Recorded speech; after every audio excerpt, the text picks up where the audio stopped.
Another day, another electrical problem for Chevrolet, this time with a 2007 Chevrolet Tahoe gauge cluster. Customer complaint is the two displays here don't work, so one's the driver information center, the other one's the park neutral reverse drive 321 selector. So let's go ahead and tear this thing apart and see what we find. Tearing this gauge cluster apart isn't too difficult. You can see there's some large clips that you have to get off around the outside. You can just get these with your fingers, but it is a little bit easier if you get behind them with some large, blunt metal object. You can see there's a couple of discolored spots in the PCB, so that's the first thing that we're going to look at once we get this all the way open. Next, we have to get another set of clips out, which these ones are a bit more tricky. They're fairly easy to get them unclipped. The problem is, once you get one out, you kind of have to leave something wedged in there. Otherwise, when you unclip the next one, the first one goes back in, so it's just kind of a juggling act trying to get it to come apart nicely. But these ones, again, you can just push with your thumbs, just like the ones on the outside, and they come off pretty easily. Next thing is getting the gauge needles off, which I struggled with a little bit because I was expecting it to come off a little bit easier, but all you do is you turn it all the way counterclockwise and then pull up on it, and it takes a little bit of pressure to get them to come off, but they should just pull straight up. There's not anything holding these on besides friction. And there we go. And there's your problem. This is apparently really common on these, but you can see that LL2705 MOSFET is very burnt out, has an obvious blowhole in it. So we'll just bring in the hot air gun, heat it up a little bit, and pull it right off. And you can tell the soldering's really not good because this thing heated up way faster than I was expecting. You see it fell off, and that clip was in real time. You can see what the pads look like. Pretty gross. And that's what the bottom of the chip looks like. And the top of it with a nice hole in it. So I went back through, put some flux on the circuit board, and just went in and cleaned it up with some solder wick. And to my surprise, it seemed to come back pretty well. I was expecting the board to be damaged underneath that, given how hot it got, but it really looked pretty good after I got done with this. It sounds like the issue with these is the solder joints crack, and then the MOSFET can't properly sink its heat into the circuit board like it's supposed to. Then the MOSFET gets hot, it burns out, and the cluster quits working. Alright, lucky for us, it was pretty easy to find parts because you could see the part number on the chip was LL2705. Went on DigiKey, found that part. It's just an in-channel MOSFET, rated 55 volts, 3.8 amps. These must fail pretty often because you can actually buy a 2-pack of these on Amazon for $5 if you have Prime. Obviously, I bought these on DigiKey. They're about $1 a piece on DigiKey, and I went ahead and bought 2 of them just in case.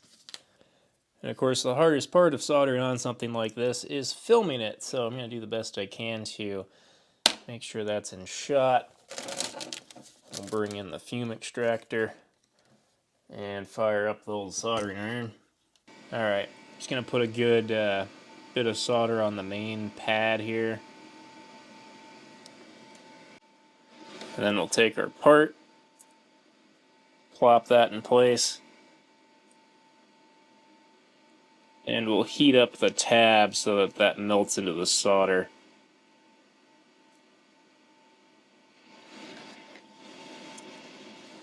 Might have to just get a touch of fresh solder in there. Yep, that looks pretty good.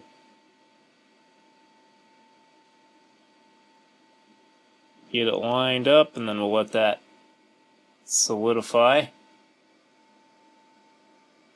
Then we can solder the other 3 legs.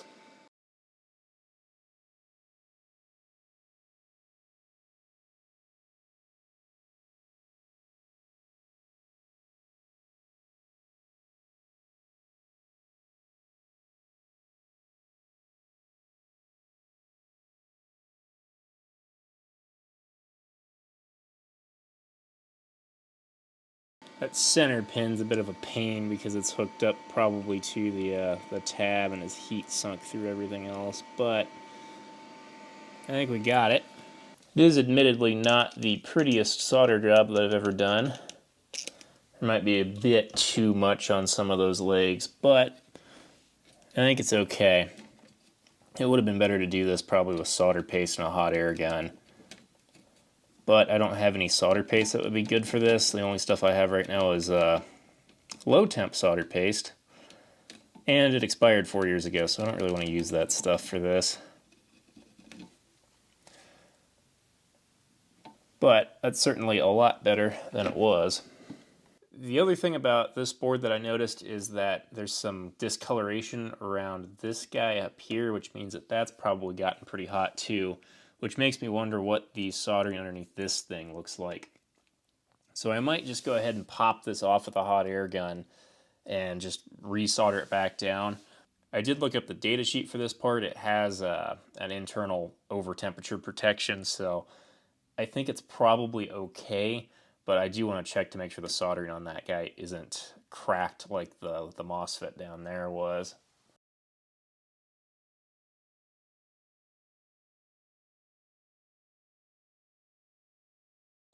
This is taking a lot more heat to get off than that little MOSFET did, which is a good sign. Means that it probably is soldered reasonably well at least.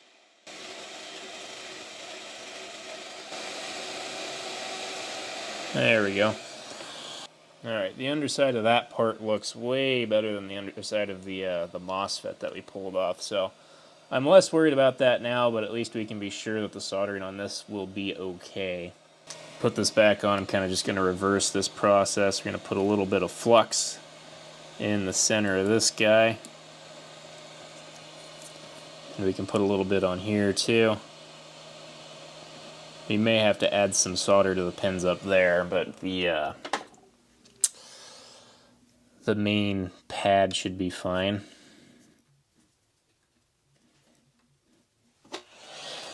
I will say for reworking surface mount stuff like this, having a hot air station is really worth it. I think I only paid like 40 or 50 bucks for this thing, and it's definitely not a particularly high quality unit, but it works perfectly well. It makes doing stuff like this way easier.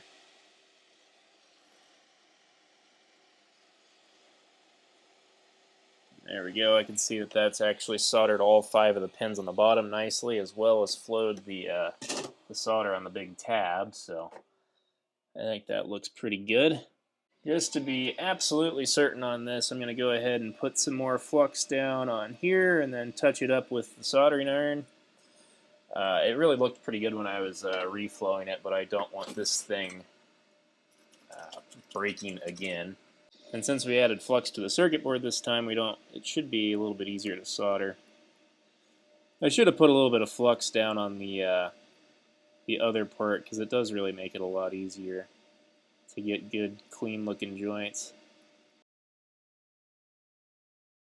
We'll get our flux residue cleaned up here, and we'll see if we can figure out how to power this guy up. You see that soldering looks pretty alright. So the way I do this is I'll just solder some wires onto the back side of the connector here. And what I've found is that pin number 1 and pin number 5 need to be positive voltage. So 1, 2, 3, 4, 5. And then we'll just have to connect one of the grounds, which you can actually see how these two are both going off into this plane. The one over here is as well, so just we'll take one of these guys. Doesn't really matter which, any of them should work.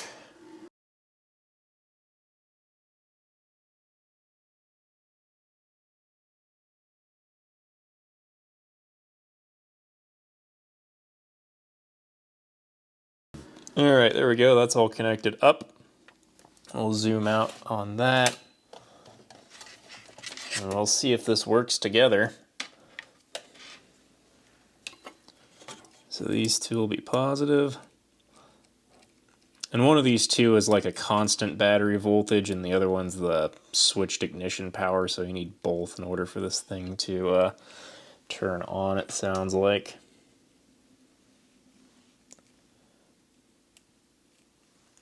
Hook up the ground. Move this so you can see the displays for the big reveal here. We'll set our power supply to, let's say, 14 volts at 2 amps. That should be perfectly reasonable. And power it up. It makes some fun noises, which must be the stepper motors moving around. You can see all the idiot lights coming on. Obviously, we don't have the panel, so we don't know what that means, but our displays are on. You can see the shift indicator here, the Prindle. I guess it's not really a Prindle, it's a Prind 321. And then the driver information center here is just cycling through service a whole bunch of stuff because there's no other communications going into this. You can see a couple of the other lights are on too. Those will probably be like check engine light and airbag and all kinds of stuff. Probably the stuff that this is warning you about. But you can see that's working. It looks super flickery on the camera, but that's just a camera trick. In fact, I might be able to... Yeah, I can kind of mitigate it if I mess with the lighting a little bit. But yeah, it's just an issue with the camera shutter syncing up with the flickering of this. It doesn't look like that in real life. One thing I will say, when you're powering up this stuff, these are vacuum fluorescent displays. And the thing with vacuum fluorescent displays is that they do use a relatively high voltage compared to something like an LED or a LCD. Something on the order of 90 volts or so. So you don't really want to be touching this stuff while it's live. In fact, this part right here is probably what's boosting that voltage up to the 90 or so volts that this will be using. So now we can go through and I'll clean any fingerprints off the displays here and clean off the cluster and put everything back together.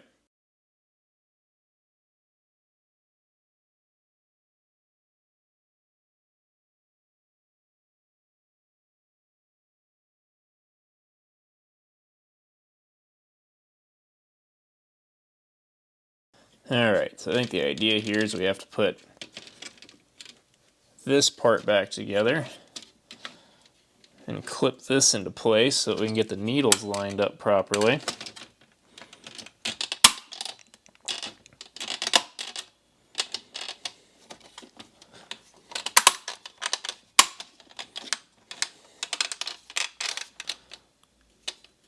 Check all the clips real quick. Looks like we got them all in. And give this one last wipe of the microfiber towel. Okay, so getting the needles lined back up should be a relatively easy process, though it might be kind of tedious. So what you do, there's no actual alignment pin. This isn't like D-shaped or anything, it's just round. So you just push this on kind of higher than what you want to be at. And then these move fairly freely until they hit a certain point where they just sort of stop, which is right there.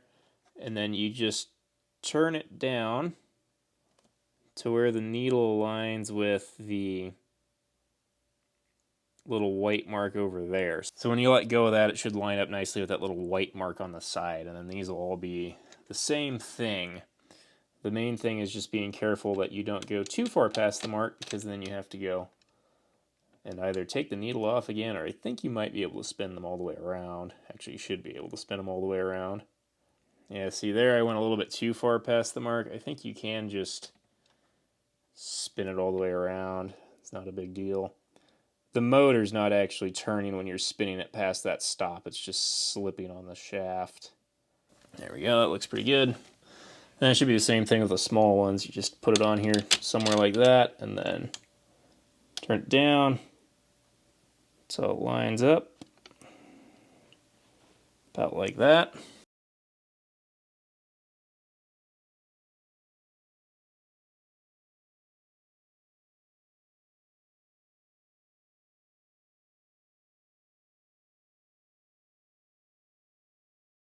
We'll get any last specks of dust out of here that we can, being careful not to hit the needles and move them around.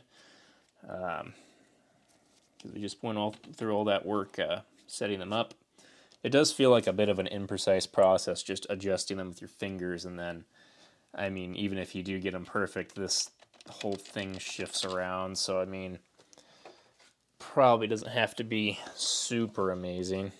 I'll wipe out the inside of the front cover for this thing too. Make sure we don't have any